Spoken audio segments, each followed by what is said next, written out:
Kolluru వెలుమలలో best flat కోసం చూస్తున్నారా? రాధేస్కైనే ఎంచుకోండి. ఆక్రమణలపైన హైడ్రా దూకుడు పెంచింది. కబ్జాదారుల గుండెల్లో గుబేలు పుట్టిస్తున్నారు హైడ్రా కమిషనర్ రంగనాథ్. రంగారెడ్డి జిల్లా అబ్దుల్లాపూర్ మెట్ మండలం కోహెడలో హైడ్రా ఆదివారం కూల్చివేతలు చేపట్టింది.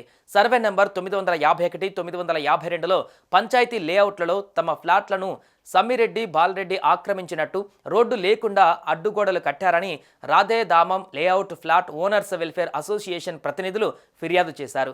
ఈ నేపథ్యంలో హైడ్రా చర్యలు తీసుకుంది. భూమికి సంబంధించిన డాక్యుమెంట్స్ పరిశీలించగా 1986లో భూ యజమానులు కె రాములు, పెద్దయ్య, ఈసయ్య పంచాయతీ లేఅవుట్ వేసినట్టుగా నిర్ధారణ అయింది.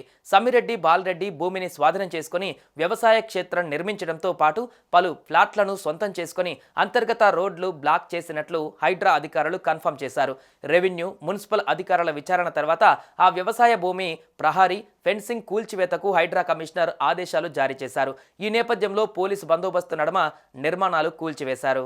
86లో ఈ లేఅవుట్ అయ్యిందండి. లేఅవుట్ అయిన తర్వాత ఈ పాస్బుక్లు, దొంగ పాస్బుక్లు ఎవరో వచ్చి ఎంఆర్ఓ వాళ్ళు డబ్బులు తీసుకొని ఇచ్చిండు. 2009లోనే ఇస్తే మేము ఆర్డీఓ దగ్గరికి, కలెక్టర్కి మేము అప్పీల్కి పోతే వాళ్ళు క్యాన్సిల్ చేసేసింది. 2011లోనే క్యాన్సిల్ అయిన తర్వాత 13లో ఈ సమ్మిరెడ్డి బాలరెడ్డి అనే అతను కొని దాన్ని కబ్జా చేసి, కొంతం శేఖర్ రెడ్డి 2 ఎకరాల 20 గుంటలు, ఇతను 5 ఎకరాలు కొని కబ్జా చేసి చుట్టుముట్టు ఫెన్సింగ్ వేసుకున్నాడు. దాన్ని కడీలు పీకనికి పోతే మిమ్మల్ని చంపేస్తాము అనేసి పోలీస్ స్టేషన్ పోతే పోలీసులు కూడా ఇన్ని సంవత్సరాల నుంచి వాళ్ళకే వంత వాడిరండి. మున్సిపల్ ఆఫీస్లో మేము కంప్లైంట్ ఇచ్చినా యాక్షన్ తీసుకోలేదు, పోలీస్ స్టేషన్లో కంప్లైంట్ ఇచ్చినా యాక్షన్ తీసుకోలేదు. స్టేటస్ కో ఇద్దరు మెయింటైన్ చేయాలి, ఫ్లాట్ ఓనర్స్, ల్యాండ్ ఓనర్.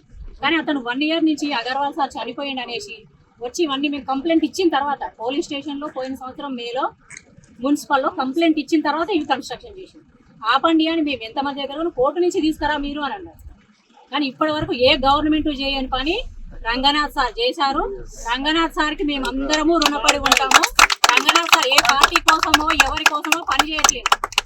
పేదవాళ్ళ పక్షాన రేవంత్ రెడ్డి గారు సమక్షంలో రంగనాథ్ సారు పనిచేస్తున్నారు.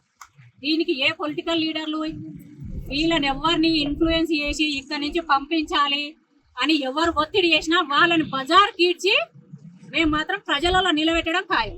ఇప్పుడు వీళ్ళందరూ కోలుగొట్టే వాళ్ళు బయటికి ఎందుకు వచ్చిరో, దీని వెనకాల ఎవరున్నారో కూడా బయటికి రావాలి. ఇంతమంది వ్యవస్థలను నాశనం చేస్తున్నారు అంటే దీని వెనకాల పొలిటికల్ లీడర్ ఉన్నాడా?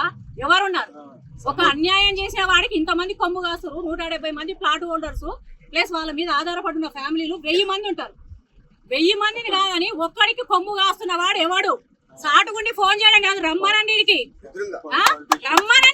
వస్తే అప్పుడు ఆపేస్తారు డీసీపీలు, ఏంటి జేసీపీలు, అప్పటి వరకు ఆపదు. మీరు సరికి నా హృదయపూర్వకమైన కృతజ్ఞత తెలియజేస్తున్నాను. శిరస్సు వంచి పాదాభివందనలు చేస్తున్నాం. మా ప్లాట్లు 1980స్లో కొన్నాము. ఇప్పటి వరకు నానా ఇబ్బందులు పడుతుంది. మాకు 3 రోజుల్లో పడ్డాయి. మాకు న్యాయం జరిగినందుకు ఆయనకు చాలా కృతజ్ఞతలు తెలియజేస్తున్నాను. Thank you for Hydraa, thank you for Ranganath sir. ముఖ్యమంత్రి రేవంత్ రెడ్డి గారికి మా యొక్క హైడ్రా తెచ్చినందుకు ఆయనకు కూడా శిరస్సు వంచి పదాభివందనలు తెలియజేస్తున్నాము. Thank you sir, thank you ముఖ్యమంత్రి గారు, thank you Hydraa Ranganath sir గారికి, ఇద్దరికి కృతజ్ఞత తెలియజేస్తున్నాము. మేము 1986లో కొన్నాము. 2014లో మాకు హ్యాండ్ ఓవర్ అయినందుకు చాలా ఆయనకు థ్యాంక్స్ఫుల్. 24 దాదాపు 40 ఏళ్ళు మేము నరకం అనుభవించాం కాబట్టి ఈ యొక్క నరకాన్ని ఎవరు అనుభవించొద్దు. ఈ యొక్క నరకాన్ని మేము చాలా అనుభవించి హైడ్రా రంగనాథ్ సార్ మాకు న్యాయం చేసినందుకు thank you for Ranganath sir, thank you for Hydraa. Suman టీవీలో మీ పర్సనల్ అండ్ బిజినెస్ ప్రమోషన్స్ కోసం కింది నెంబర్కి కాంటాక్ట్ చేయండి.